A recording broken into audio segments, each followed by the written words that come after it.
Selamat berjumpa Bapak Ibu, rekan-rekan sahabat UT dalam sesi diskusi 5 tentang AI atau Artificial Intelligence yang menjadi alat bantu baru dalam proses pembelajaran. Inilah pertanyaan yang berkaitan dengan penggunaan AI dalam hal ini ChatGPT, di mana sebagai seorang pendidik bagaimana saya menyikapi hal ini serta melihat kelebihan dan kekurangan dari Artificial Intelligence yang akan saya bahas sebagai berikut. Kelebihan AI seperti ChatGPT dalam pembelajaran yaitu akses informasi yang cepat dan luas. Yang kedua, pembelajaran personal yang mana AI bisa digunakan untuk membantu siswa belajar sesuai dengan kemampuan dan kecepatan masing-masing. Yang ketiga, sumber inspirasi bagi guru. Yang keempat, peningkatan literasi digital. Yang kelima, pemanfaatan untuk remedial dan pengayaan bagi guru, dalam hal ini membantu siswa yang perlu remedial dengan penjelasan tambahan atau memberi tantangan tambahan bagi siswa yang sudah menguasai materi. Kekurangan dan risiko penggunaan AI dalam pembelajaran. Yang pertama, ketergantungan pada teknologi, di mana siswa bahkan guru juga bisa menjadi terlalu bergantung pada AI untuk menjawab soal tanpa berusaha memahami konsep di baliknya. Yang kedua, kurangnya interaksi sosial dan emosional, di mana AI tidak dapat menggantikan sentuhan emosional, empati, dan interaksi langsung antara guru dan siswa yang penting dalam proses pendidikan. Yang ketiga, kualitas dan validitas informasi. Kadang AI memberikan informasi yang kurang tepat atau belum sesuai konteks lokal atau kurikulum nasional. Yang keempat, isu etika dan plagiarisme, di mana penggunaan AI memberi potensi penyalahgunaan.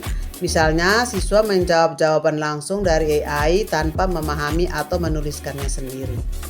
Yang terakhir, kesenjangan akses teknologi, di mana tidak semua siswa dan sekolah memiliki akses yang sama terhadap perangkat dan jaringan internet untuk menggunakan AI. Sikap bijak sebagai pendidik yaitu: pertama, pendidik menjadi fasilitator dan membimbing guru agar tetap berperan penting dalam memandu siswa yang menggunakan AI secara tepat, kritis, dan etis. Yang kedua, integrasi AI sebagai alat bukan pengganti. Gunakan AI sebagai alat bantu bukan sebagai pengganti guru. Tetap utamakan interaksi dan pendekatan pedagogis yang humanis. Yang ketiga, mengedukasi siswa tentang etika digital. Sampaikan kepada siswa tentang pentingnya memahami bukan sekedar menyalin. Ajarkan mereka untuk mengevaluasi jawaban dari AI secara kritis. Yang keempat, mengembangkan pembelajaran kolaboratif, di mana perlu menggunakan AI untuk memicu diskusi kelompok atau proyek kolaboratif yang menggabungkan teknologi dan kerja tim. Pengalaman saya dalam pemanfaatan AI di sekolah sebagai contoh, yang pertama ketika mengajarkan matematika, saya menggunakan ChatGPT untuk membuat soal cerita kontekstual yang sesuai dengan kehidupan sehari-hari siswa. Yang kedua, pada saat mengajarkan bahasa Indonesia, saya menggunakan AI untuk membuat cerita pendek, lalu siswa diminta untuk mengembangkan dan memperbaiki narasi tersebut dengan gaya mereka sendiri. Pada saat membelajarkan IPA, saya menggunakan AI untuk simulasi eksperimen virtual dan memperjelas konsep abstrak seperti sistem pernapasan atau siklus air.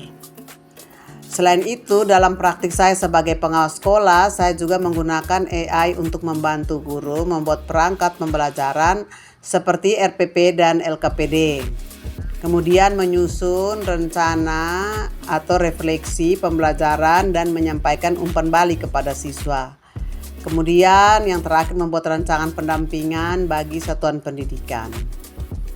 Pendapat saya mengenai video pada materi yang berjudul A Day Made of Glass 2. Pada video tersebut, teknologi yang dimanfaatkan yaitu layar sentuh dan panel interaktif, di mana imajinasi yang ada di smartphone, tablet, dan papan interaktif digital.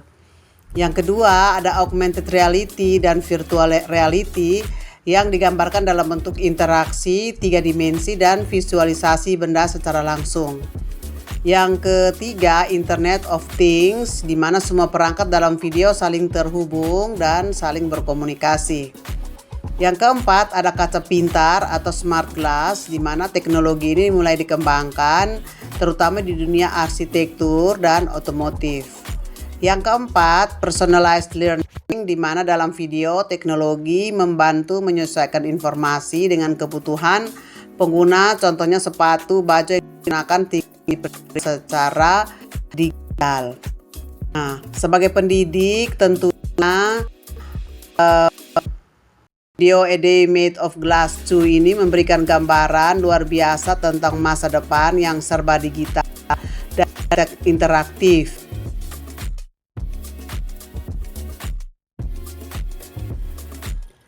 Persiapan saya sebagai pendidik dalam menghadapi kemajuan teknologi yang begitu pesat, yaitu saya perlu meningkatkan literasi digital dengan menguasai teknologi dasar seperti penggunaan LMS, Google Workspace, dan Microsoft Office 365 dan aplikasi pembelajaran digital.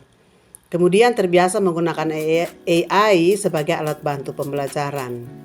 Yang kedua, saya perlu bersikap terbuka terhadap perubahan dan memang tidak harus menguasai semuanya, tapi cukup mampu dalam memilih dan memanfaatkan teknologi yang relevan dengan konteks pembelajaran. Yang ketiga, mengembangkan keterampilan abad 21 yang mana fokus pada 4C, yaitu critical thinking, communication, collaboration, dan creativity. Siswa tidak hanya diajari menggunakan teknologi, tetapi berpikir kritis terhadap teknologi. Yang berikut yang tidak kalah pentingnya yaitu kita perlu mengajarkan etika digital kepada siswa yang berhubungan dengan tanggung jawabnya, privasi, dan penggunaan bijak teknologi. Di mana sebagai pendidik juga perlu menjadi panutan atau teladan dalam penggunaan teknologi. Yang terakhir, perlu adanya kolaborasi antar pendidik yang mana guru atau pendidik terlibat dalam komunitas belajar yaitu KKG, MGMP, atau K3S untuk berbagi praktik baik. Dan yang berikut adalah mengikuti pelatihan dan seminar terkait teknologi pendidikan.